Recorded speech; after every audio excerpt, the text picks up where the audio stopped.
नमस्कार दोस्तों, कैसे हैं आप? मन की धुन में आपका एक बार फिर से स्वागत है। मेरी जो आज की पोयम है, वो मैंने किसी से इंस्पायर होकर लिखी है।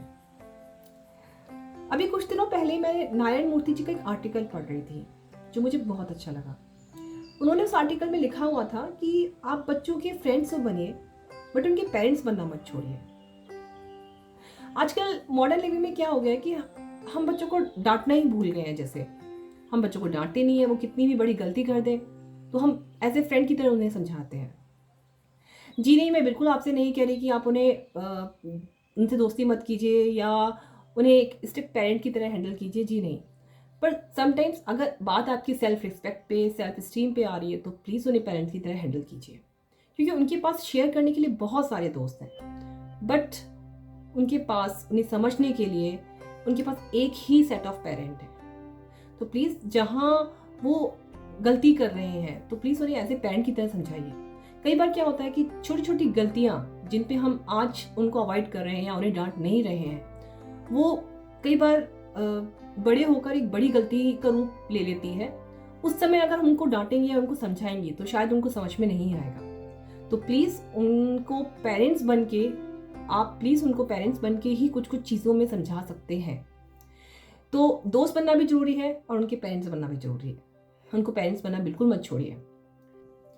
मेरी जो आज की पोएम है, उससे पहले मैं आपको एक स्टोरी सुनाना चाहती हूँ, ताकि आप मेरी पोएम को अच्छे से रिलेट कर पाएँ और उस पोएम को बहुत अच्छे से समझ पाएँ। अगर आपको स्टोरी समझ में आएगी तो आप मेरी उस पोएम को बहुत अच्छे से रिलेट कर पाएंगे उस पोएम के साथ। जो स्टोरी है उसमें ज़्यादा कैरेक्टर मैंने नहीं लिए हैं ताकि आप कंफ्यूज ना हो। स्टोरी जो शुरू होती है वो शुरू होती है विकी से, विकी और उसके बेटे के साथ। जब विकी का बेटा शिखर पैदा होता है तो विकी को लगता है कि मेरे फादर ने जो मेरे साथ किया मैं अपने बेटे के साथ कभी नहीं करूँगा। मेरे फादर ने हमेशा मुझे डांट के रखा है, मुझे डरा के रखा है, मैं वो अपने बेटे के साथ बिल्कुल नहीं करूँगा। मैं उसके साथ हमेशा ऐसे फ्रेंड ही रहूँगा ताकि वो मुझसे हर चीज़ शेयर करे।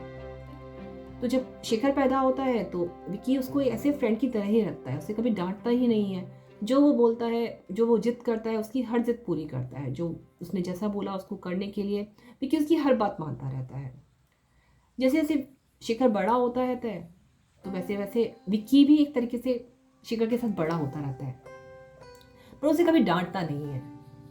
अब शिखर को पता ही नहीं होता कि डांट का मतलब आखिर होता क्या है। तो जब शिखर स्कूल जाता है तो एक दिन टीचर से उसको डांट पिटती है। अब शिखर को समझ में नहीं आता कि उस बात को कैसे रिएक्ट करे उस बात पे, तो वो रिएक्शन में उसको मार देता है टीचर को। अब शिखर के साथ तो फर्स्ट टाइम हुआ होता है ऐसा, क्योंकि शिखर ने कभी डांट खाई नहीं होती है विकी से, तो उसको पता ही नहीं होता। तो उसने अपने जो रिएक्शन देना था उसने अपना रिएक्शन दे दिया। स्कूल वाले विकी को बुलाते हैं, विकी स्कूल जाता है, सबसे सॉरी बोलता है, पर वो शिखर को कुछ नहीं बोलता, क्योंकि उसे लगता है कि अगर शिखर को कुछ भी बोलेगा तो शिखर उससे नाराज हो जाए, तो वो उसको कुछ बोलता ही नहीं है। इस तरह से ऐसे कई इंसिडेंट होते हैं कि जहां विकी को बोलना चाहिए था वहां विकी बोलता ही नहीं है। ऐसे करते करते शिखर बड़ा हो रहा होता है। शिखर बहुत जिद्दी भी हो रहा होता है, अपनी हर बात उसको लगता है कि विकी जब डांटता ही नहीं है तो वो अपने हर बात मनवा लेता है विकी से। एक दिन क्या होता है कि विकी बीमार पड़ जाता है। जी, बीमार पड़ता है तो वो जब लेटा हुआ होता है तो उसको मेडिसिन की ज़रूरत होती है। वो अपने बेटे शेखर को कहता है कि मुझे मेडिसिन चाहिए, तो मुझे मेडिसिन ला कर दे दो, पास में ही बॉक्स रखा है, आप उसमें से मुझे ला कर दे दो। तो शेखर उसे सुनता ही नहीं है। विकी दोबारा बोलता है। शेखर बोलता है कि मैं अभी लैपटॉप पे कुछ काम कर रहा हूँ, आप मुझे डिस्टर्ब ना करो। विकी को गुस्सा तो बहुत आता है, पर वो क्या करे। विकी सोचता है कि वो ऐसा क्या काम कर रहा है लैपटॉप पे कि वो उसको इग्नोर कर रहा है। वो अपनी मेडिसिन ले लेता है चुपचाप उस टाइम तो, पर वो देखता है धीरे से तो शिखर लैपटॉप पे गेम खेल रहा होता है। पर विकी अब क्या बोल सकता है, कुछ बोल ही नहीं पाता है, वो चुपचाप से सो जाता है। ऐसे कई तरह से इंसिडेंट होते हैं जब विकी के सेल्फ रिस्पेक्ट को बहुत हर्ट भी होता है, पर विकी बेचारा क्या करता।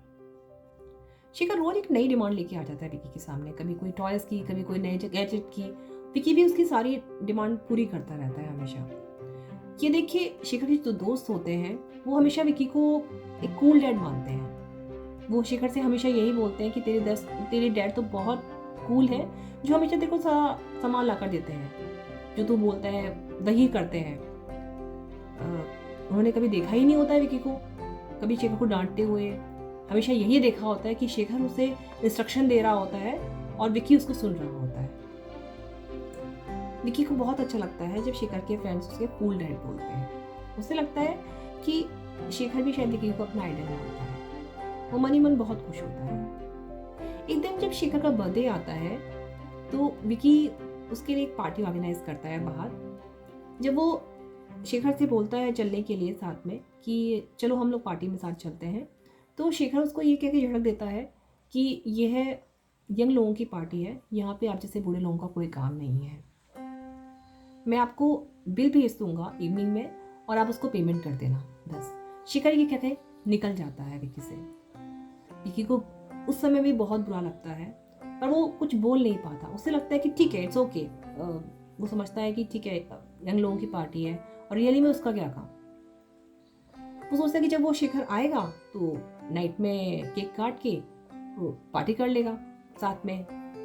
जब शेखर वापस आता है तो विकी उसको बोलता है केक काटने के लिए, पर शेखर ये बोल के चला जाता है कि मैं बहुत थक चुका हूँ तो मेरे पास अभी टाइम नहीं है।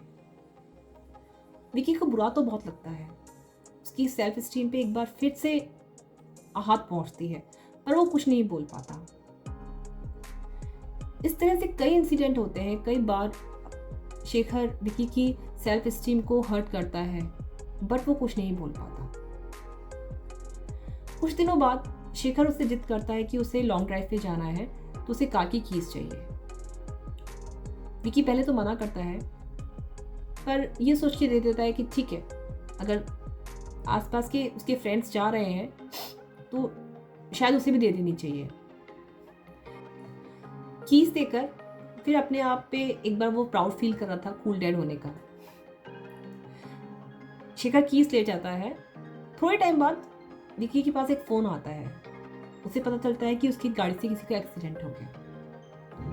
वो जाता है वहाँ पे, देखता है कि शेखर वहाँ पे चुपचाप से खड़ा हुआ होता है और विकी से रिक्वेस्ट करता है कि वो उसे किसी तरह से बचा ले।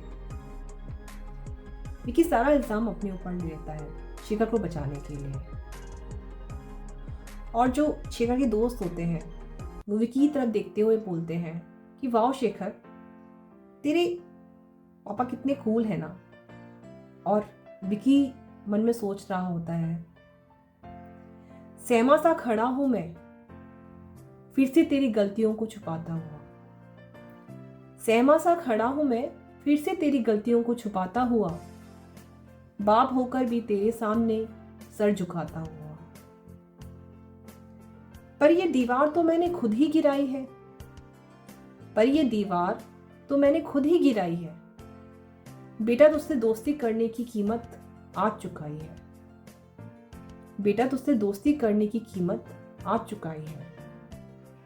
दोस्त बनकर ही रहा, बाप बनना भूल गया।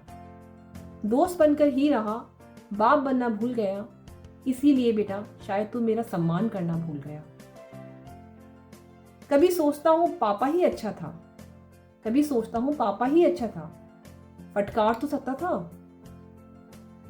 स्कूल डैड के चक्कर में तुझे डांटना ही मैं भूल गया। स्कूल डैड के चक्कर में तुझे डांटना ही मैं भूल गया। नहीं समझा सका तुझे सही गलत में फर्क। नहीं समझा सका तुझे सही गलत में फर्क। तुझे अपनी आजादी से जीने की दे दी मैंने हर बार एक नई सड़क। पर मुझे नहीं पता था तू इस तरह लड़खड़ाएगा। पर मुझे नहीं पता था तू इस तरह लड़खड़ाएगा। मेरी ही सेल्फ रिस्पेक्ट को हमेशा तू आहत पहुंचाएगा। तू करे अपने दिल की हर बात मुझसे, तू करे अपने दिल की हर बात मुझसे। पेरेंट्स के रूल बनाना ही भूल गया। पेरेंट्स के रूल बनाना ही भूल गया। पढ़ाया तो बहुत तुझे, पढ़ाया तो बहुत तुझे, पर जिंदगी की कैलकुलेशन सिखाना ही मैं भूल गया। पर जिंदगी की कैलकुलेशन सिखाना ही मैं भूल गया। तो ये मेरी पोयम थी।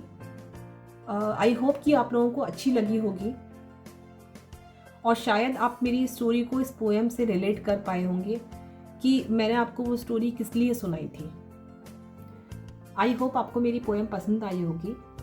आप प्लीज़ मुझे अपने विचार ज़रूर भेजिएगा कमेंट्स के थ्रू कि आपको ये स्टोरी और पोएम कैसी लगी।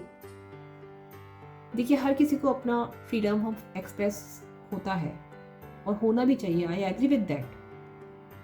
जिस तरह पेरेंट्स को होता है अपने व्यूज़ रखने का, वैसे हमको बच्चों को भी देना चाहिए। बिल्कुल, उसकी उनको आज़ादी होनी ही चाहिए।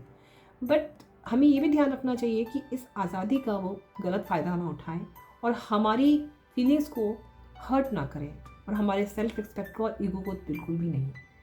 तो जब आपको लगे कि आपके बच्चे आपके सेल्फ रिस्पेक्ट को हर्ट कर रहे हैं किसी बात को लेके, तो प्लीज़ उनसे शेयर करें और उन्हें ज़रूर उस चीज़ से अवगत कराएं कि आपको कैसा फील हो रहा है।